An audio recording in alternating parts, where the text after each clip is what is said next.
Alright, so what we're doing here, we're doing hill sprints, warm the body up before the main segment of shadow striking, shadow boxing, and as a exercise or as a fitness development activity, hill sprinting goes a far way in ensuring that all muscles throughout the body are being utilized, the cardio system is being worked, and we're pretty much priming up the joints, the ligaments for what is to come, which should be 100% activity in his activities related to self-defense.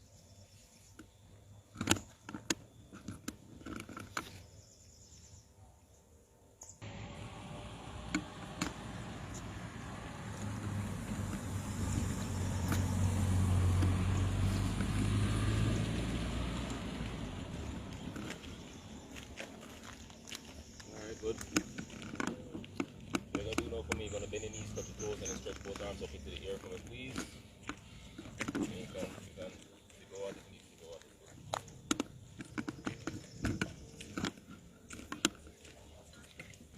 Yeah, stretch your hands up in the air. Go again. Over 20 coming up, bend your knees, go more into a squat there. Stretch. Right. Breathe out and stretch.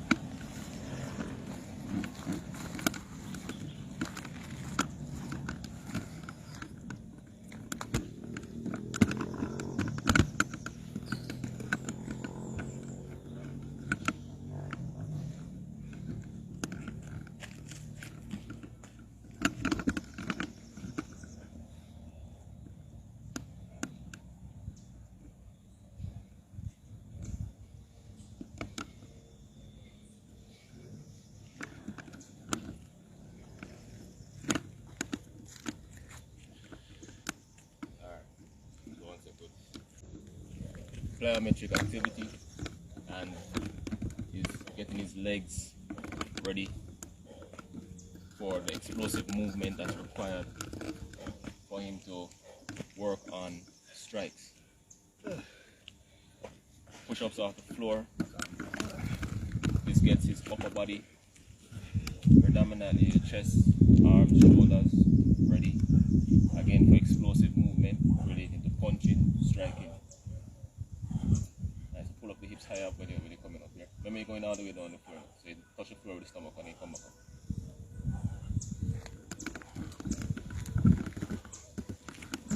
Pull up the hip as you come up.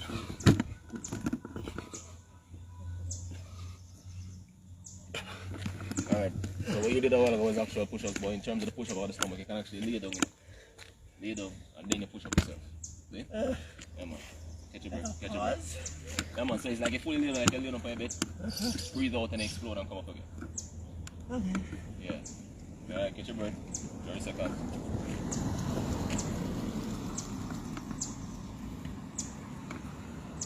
Morning.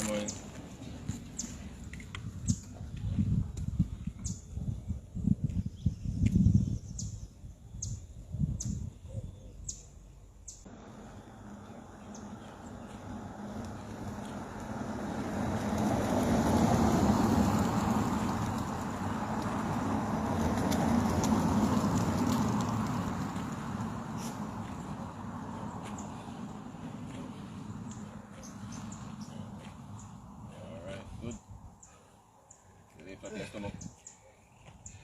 Start flattening your stomach first. Yeah. Alright. Then you push and pull up your hips same time now. Breathe out, push. Good. Then go back down. Come again.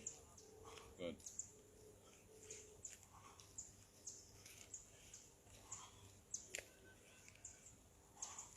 So breathing out or exhaling on the push, that basically assists him with exerting more force, getting rid of the metabolic waste, carbon dioxide, much faster, especially when you're doing it through your mouth. Alright, so timing the breathing, this has a transfer benefit in terms of him moving into any aspect of self-defense whether it be blocking, hitting, running, it doesn't matter. Timing your breathing and your movement goes a far way in you being able to have better stamina and better force output. So at this stage now, probably a couple of you will be like, boy, him don't look like him up already in terms of his breathing rate, and obviously you can see how he's executing his exercises. He's fatigued and more like sweating. So from an angle of body temperature, yes, it's warm. But I mean, in the context of how we train, we focus on warm up in terms of a duration. So 15-20 minutes, specific for our way of training. Let's say our speaking about martial arts background. Those of you who know that skullkeeper background, and even from my personal development with OB Fitness, this is how we make sure we take our time and have them work on their physical fitness to develop their body fully for what is to come. Alright, ready again?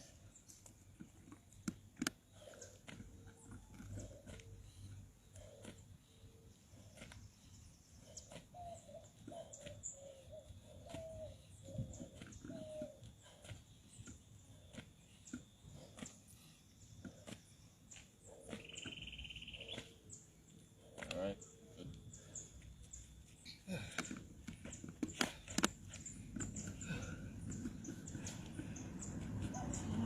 Lay flat down some more again.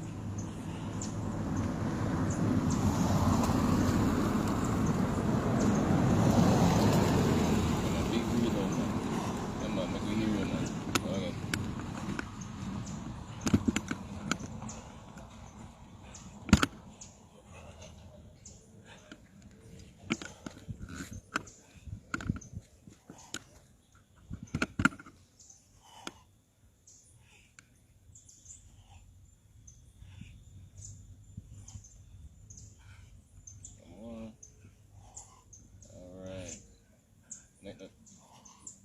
How much you reach now?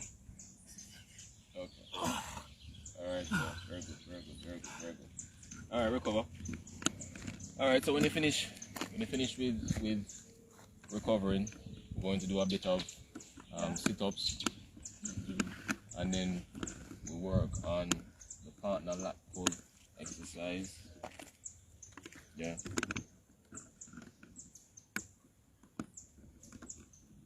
I feel exhausted. You feel exhausted. Which part is it more of a cardio exhaustion or? More of a cardio exhaustion, yeah. Okay. Alright. Sit-ups. Breathe out each time you're sitting up. You can swing, yeah. 15 reps. Yeah, that one there. 15 reps. Then you're going to transition onto your stomach now, please.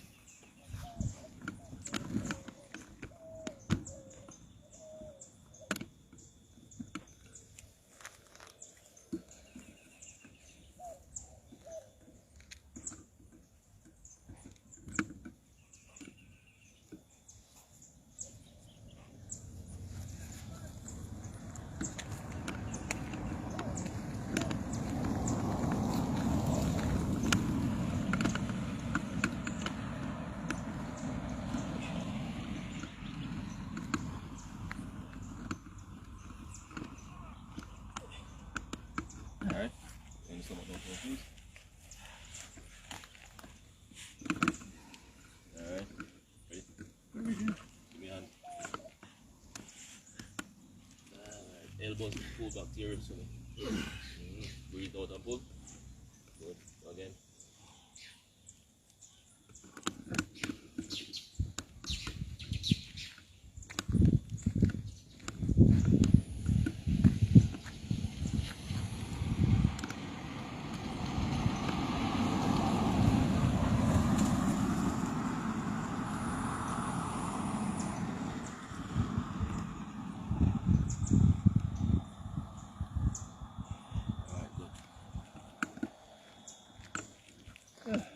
Alright, so which exercise do you think that looks like in the gym?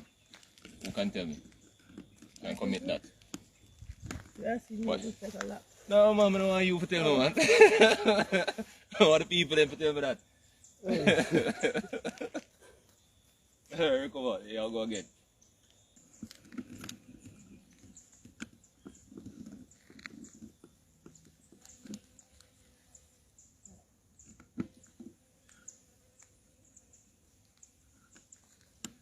Alright, let's go again.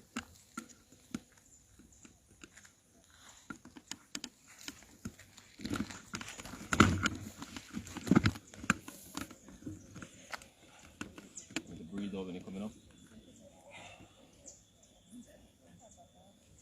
Morning, morning.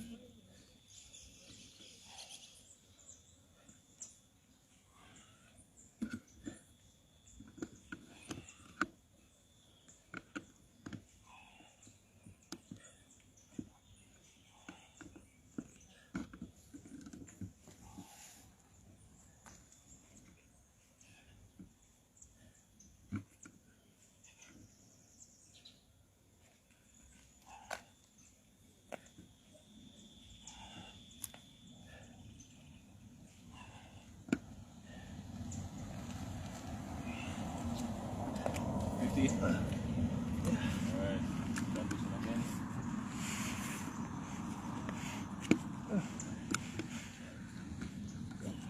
Alright, good. Pull it up right back to the ribs. Good. Right, the back, right back.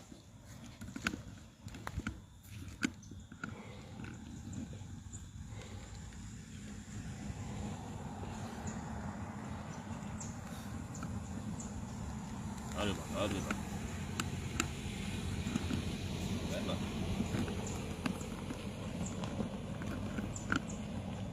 Alright, good. Alright, one more. Yeah man, so we're coming to the end of this warm-up segment now. One more set, then we can transition into some actual aspects of striking. At this stage, yes. For some of you will be of the view that he has already warmed up a long time. For me, it's pretty much a case where he's just reaching that tipping point. Physically, I want it to be a case that his body is deprived of some aspects of muscle glycogen. His body is to a degree pre-fatigued, so that when it comes to him now having to work on certain elements relating to his personal self-defense, again specific to striking and movement, he has to now tap into his mental faculties to go a little bit further. Alright, so the cross application into that is that where it comes to him being in a real world setting, he should be better capable of handling whatever stress is there, considering that his body would not be subjected to pre-fatigue at this kind of a duration. So this is the kind of fitness benefit. It's physical and mental, specific for the real world setting.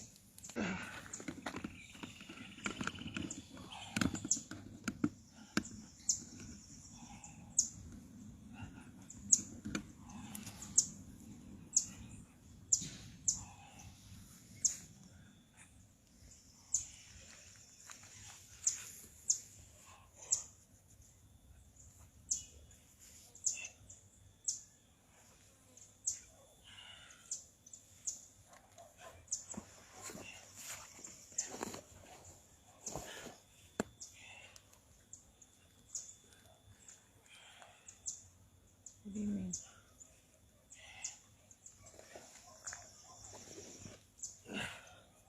One more.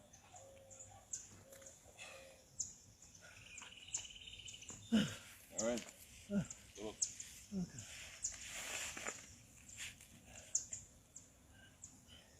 Alright. Let's go. Come on, stay powerful. Breathe out and pull. Good. All the way back with the elbow. Squeeze your back. Pull back. Yes.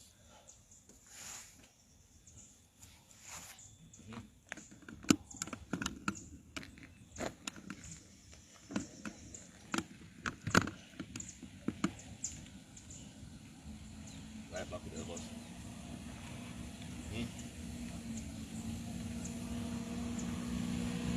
Right back. One more. Good. Alright, so recover. Do brief stretches. Take a minute. And then get right into it. Alright, so for your purpose now, I believe you would have been taking in everything that we would have been discussing and going through thus far. If not, when this video is uploaded, whether it be on Facebook, YouTube, and even on our website, joinobfitness.com, make sure you watch it again from start so that you can hear and even see some of the things that we have been discussing. Alright, what we're going to be doing now is that we're going to be going into some elements of hand range striking that we have been working on since September. Alright, we won't be going too much in terms of tactical application and those aspects relating to the actual engagement. That of course we have to reserve it from a security standpoint, but nonetheless you will be seeing, you know, what it is that we have been doing, and obviously these are things that's a work in progress. Let me just mention that, you know, it's not about being perfect at this stage or at any stage really. It's about understanding the significance of what it is that we're trying to do, and for you, it is for you to also see what is required for you to be able to do it much more effectively in your respect. Alright? Alright, so we're going to start with on the spot, and we're just going to, you know, start with the basics in terms of feet position, stance, so that for the basics people can be aware of these elements. You can just shift up your mat for me, please. Alright, so in this environment, and where we are now, we're basically on the UE campus. On the floor we do have some leaf litter as well as some twigs, and the floor is slightly wet. This is a good environment to train on from an angle of, if you are in the real world, you do not dictate or really have a say of your environment. You have to just work with what it is that you have. So if you are better aware of how much you should distribute your force towards, you know, making any form of movement, that goes a far way. Alright, you would realize that you can go much harder on a dry surface relative to on a wet surface. Alright, so that's just some additional points for you to at least grasp. You know, I'm not about always having the prettiest environment. I'm about keeping it as real as possible. Alright, sir, so you feel right now? Ready. Alright, ready. Alright, sir, good. Alright, so we're going to start off with the foundation, which is based. I'm going to ask you to just, you know, provide some degree of explanation now. When you talk about the base now, or your stance, what is it? What is a stance? You know, you're getting yourself, you hear the word now that alright, you're going now, you need to get yourself into a stance. What is a stance? Okay, formal definition. So that's that static position that provides a good base for the subsequent strikes, you know. As I understand from my experience thus far, a good stance is, you know, fairly wide based with your weight distributed evenly between the two legs. You know, you want to get low, you know, to lower your center of gravity, making it difficult to, I guess, destabilize kind of a thing. So a good stance incorporates that. Alright. Alright. That's good. We'll give my A for that. Alright. So you're gonna go into what we call a fighting stance. So across the martial arts, fighting stance is like a universal language. Alright, of course in different martial arts they can be much more specific. Alright, so fighting stance for me. 1 foot back. Alright, so his stance currently is what we consider as being relatively long. I'm not going to go into the benefits and drawbacks into all that. But from an angle of him, if this is what is comfortable for him, that's fine. For you, your stance may be shorter. That's fine also. You have to know the pros and cons. Alright? So, you sir, you're at the basic in terms of stance. I will just mention this for you. The foot that's behind, try and have a position in front slightly as well. Nope. So don't move it across. Have both feet face the same direction as much as possible. Alright, good. So from the legs now, we're not talking about you get into a guard because you're going specifically for like a boxing stance. Alright? So the guard now, give us a little breakdown as to what the guard is and why it's important for you to have a guard. So guard is another element, I guess, or I guess the upper body element of the stance. So for me, I believe you have to have both arms up. And the aim is really to cover the face or the neck, I guess the vulnerable upper regions, the face and the neck, to kind of, I guess, help to ward off hits or to block yourself from being hit in the chin, the nose, that kind of thing. As I imagine that can end the fight right away.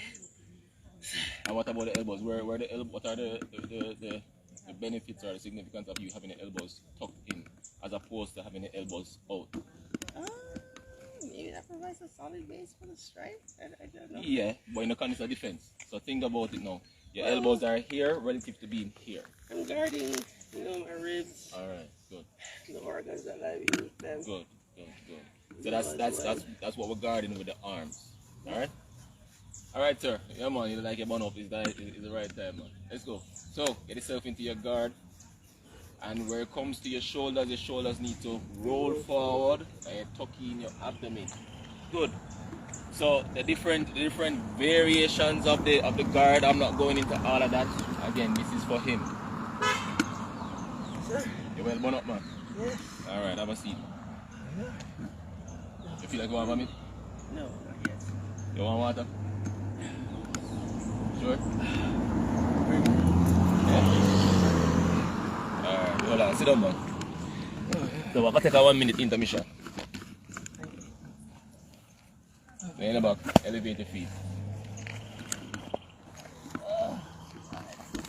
Yeah, man, that's good, man. Elevate your feet. Alright, so this also is a very important part to recognize. And this is a context where he's obviously well fatigued, metabolically well fatigued. Alright, he has a lot of metabolic waste built up, so that's explaining what it is that he's going through. From my angle as a professional, it's important that I am able to identify the cues of his fatigue.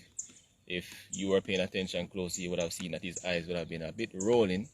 So that's a sign that he needs to get some form of rest. Alright, so in his current position now, he should be able to go into a state of recovery. I mean, laying down, feet somewhat elevated, and just breathe. Alright, so that's basically just to put his body in a state of rest and allow his body now to clear the metabolic waste that's built up, the lactate, carbon dioxide, at the same time to have some glucose circulating. Give him about a minute and then he should be ready again.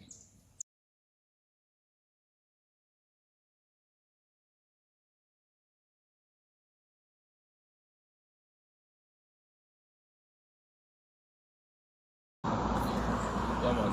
So remember to have the foot behind steady. Alright, cool. So you're going to now work on the jab. We're going to do 5 jab left. You're then going to jump and switch. I'm going to do 5 jab on the right as you are turning. When you finish, you're then going to jump and switch and do 5 jab on the left. Alright? Alright, so you can go ahead.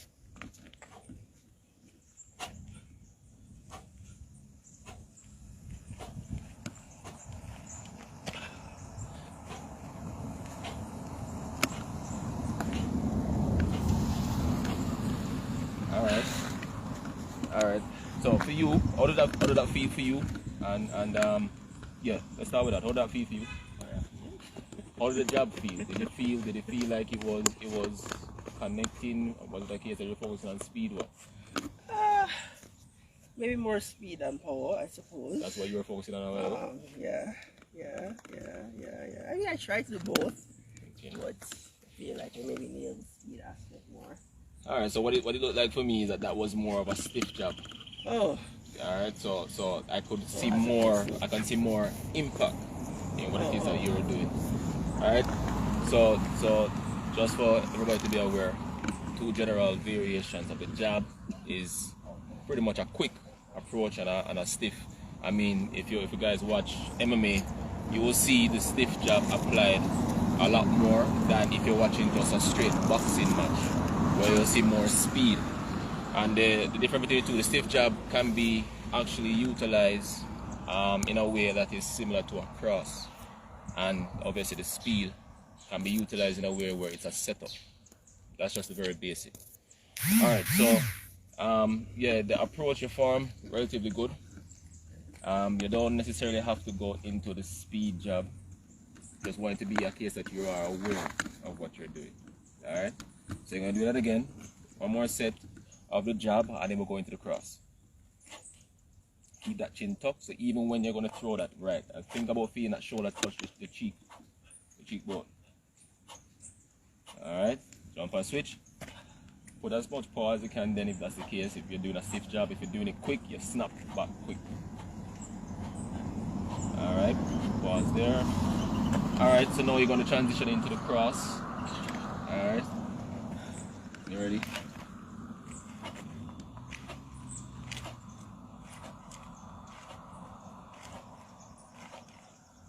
Alright, can switch. Keep your chin down. Full extension of the hip. Alright, pause there. Alright, go and hold it up, few. Surprised I did it. Alright. It's a good execution. Good execution. So the key difference as well, in addition to as I mentioned earlier, the jab not necessarily be the knockout, is that the cross is more so focused on the knockout effect. You focus on delivering power through your hips, not necessarily through your arms.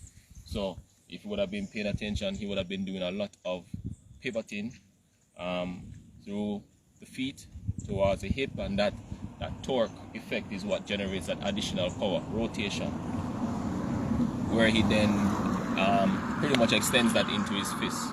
So that is the whole basic mechanical aspect of the cross punch. Alright, so what you're going to work on now is just with your feet, you're going to focus on closing distance. Keep in mind now that you don't know you have loose leaves underneath the feet, so beware as the amount of force you're going to generate from it, please. Alright, then you go back again. Remember that when you're doing this, you need to breathe out and keep the chin down nonetheless. Alright, again.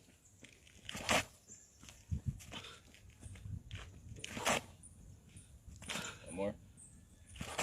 Alright, switch up. Chin down.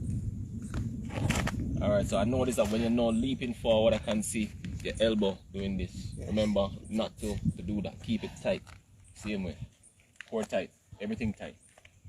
Loose but rigid. Right? Push off with the legs.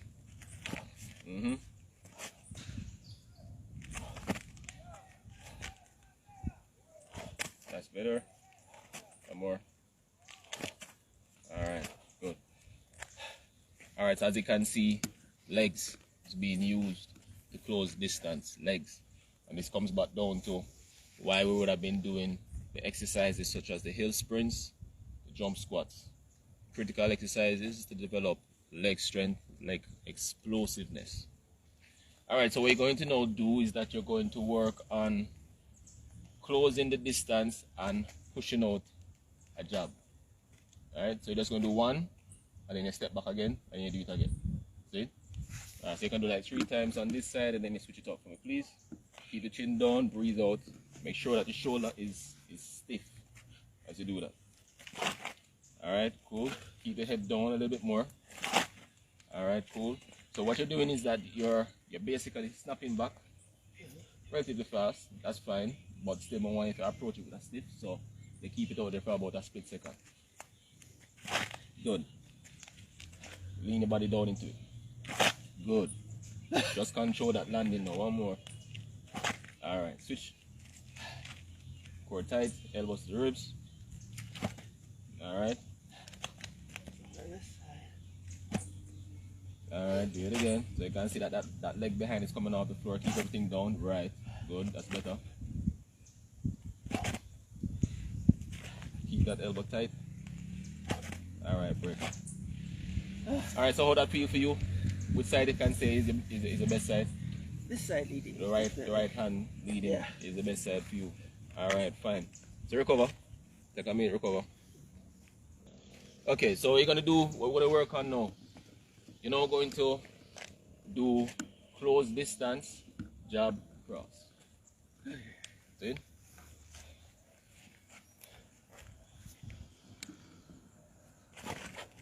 Oh my God, sorry. Yeah, that's what I'm just sorry about. Chain, but hold on now. What you're doing now is that, alright, so let me just tell you what you're doing, and for everybody who more likely seeing it, let me explain what it is that's happening.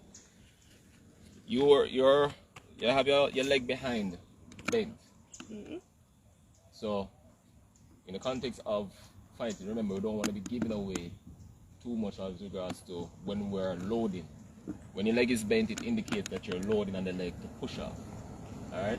So try not to, remember you're in the stance already. How you have done that is that you have switched your stance to it. See? So you pretty much try to keep it extended and you punch through the ball of your foot. Not necessarily use too much knee extension. Yeah, alright. So consider that. Go on. Alright, do it again. Try to make the combination quicker. Right. Yeah, the second punch is a knockout, you know. Good. That second punch is a stiff one. Go on again. Alright. Switch. Breathe out hard. Alright, that's fine. Go on. One side's a little better there.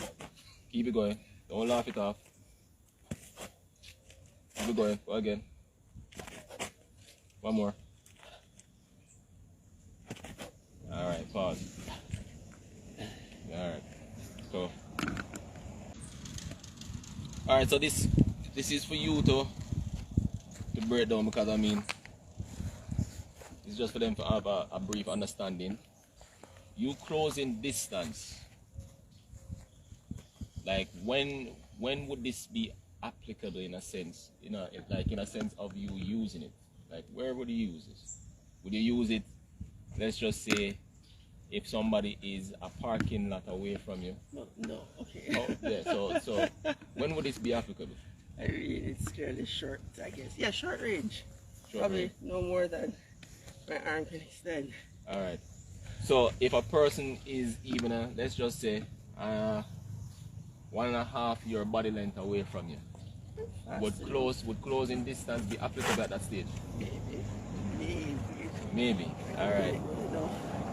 Alright. So closing distance, as the word suggests, is about you bridging a gap between yourself and an opponent. Alright? That's basically what it is about. Alright? It's also about you trying to move from a certain location that can be disadvantageous to you. Alright? So that's what closing distance really is in a nutshell. Now when he is going to follow that up with a jab cross, obviously that is suggesting or indicating that he is bridging that gap and he is now attacking.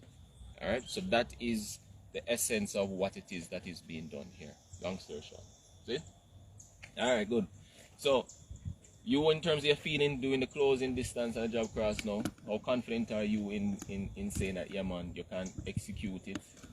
Yeah, especially if this side is, which I would favor in the real world. Like, alright, so keep trying to build this side, I guess. Alright.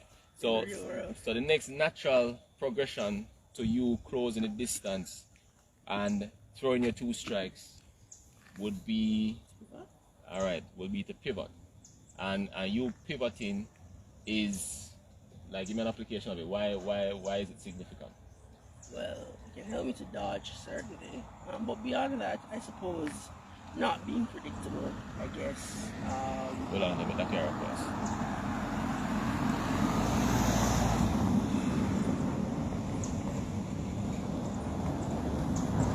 Yeah, man. So as I say, it's for you to not be predictable and for you to dodge an attack. Correct. And I'd also, I mean, in terms of, you know, I guess being adaptable, I guess changing my position, Right. you know, to my best advantage. So long story short, I will not go into certain specifics, but long story short, that's what pivoting is all about.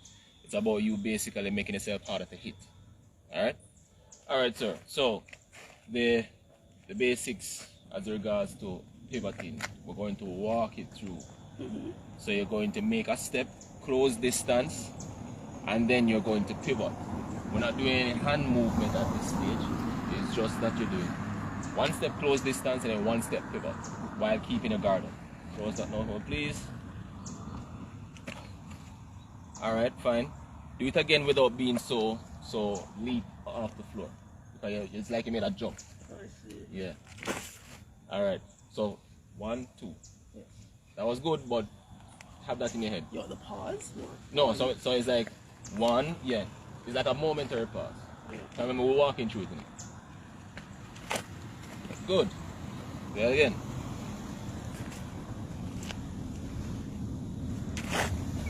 Good. And that jog that you're hearing, yes, it's basically him keeping his feet close to the floor. Alright, one more time for me. Alright, good. So do it on the opposite side now for me, please.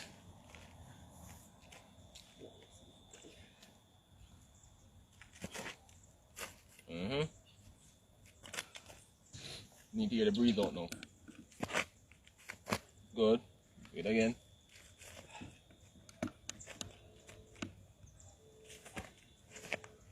Alright, one more time. Alright, pause. Very good.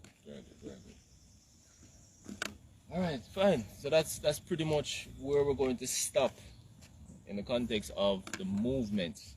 Alright.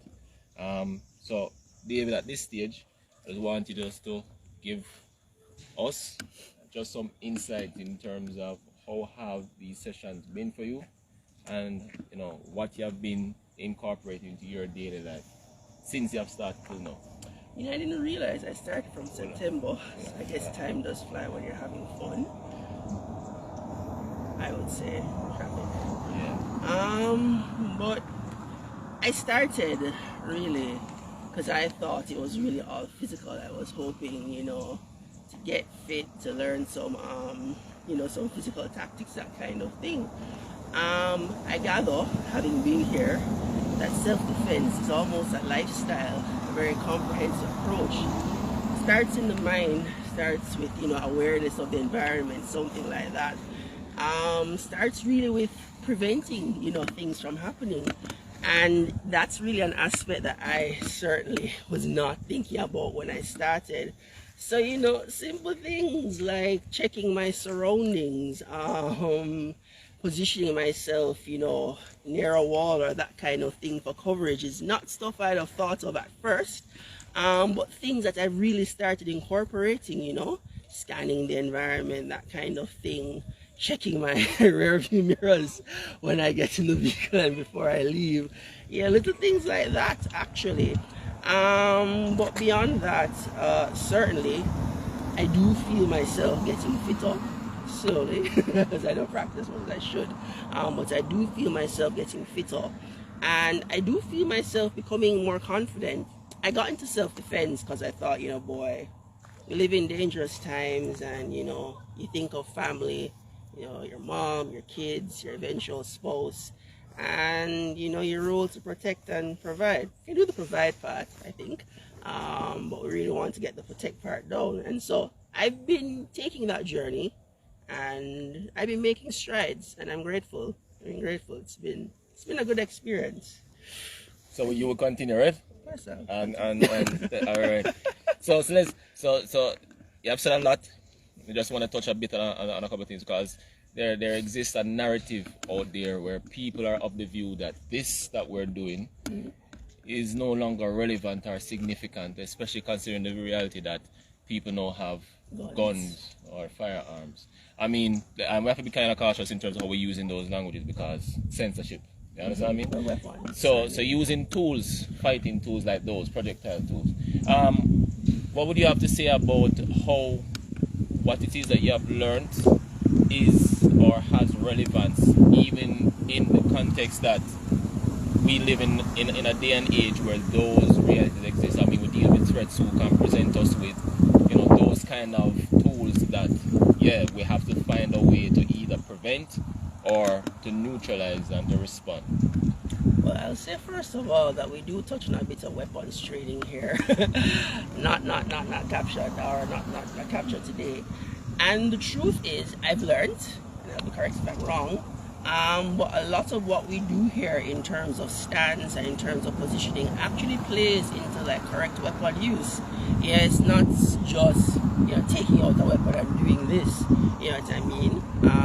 There is positioning your body as well. And the truth is, you ask, even if I'm barehanded or if there's barehanded combat, what's the point? Why didn't I just go to FLA and get a weapon, that kind of thing. As I say, defense is comprehensive. So the mental aspects are something that I have definitely been, you know, growing in.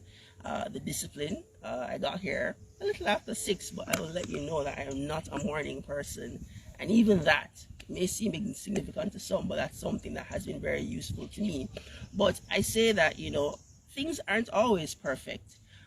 Weapons are great, perhaps at long distance, but you know, when someone is right in front of you, there may not be the time, you know, to draw a weapon, so to speak. And you know, it may be faster, it may be more efficient to actually do something that you can fire off at close range.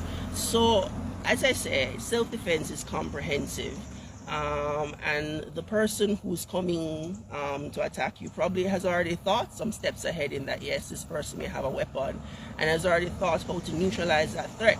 You know what I mean? So the point is that, I guess, the threat is protean, could be at a distance, it could be here, and you just need to be able to adapt to whatever life presents. All right, that says a lot. It says it all. Thank you very much, David. Good job, sir, on the progression thus far. And for you guys who have, you know, been given this access to this video, to this content, utilize it as best as you can. It is there for you guys now to. It's there for you guys now to consume, make full use of it, share it, and you know, if you can, obviously, forward on these sessions. All right, so that's it from us here. Do your best to stay safe, stay ready. You know what I mean? Big up yourself. Big up yourself. Thank you.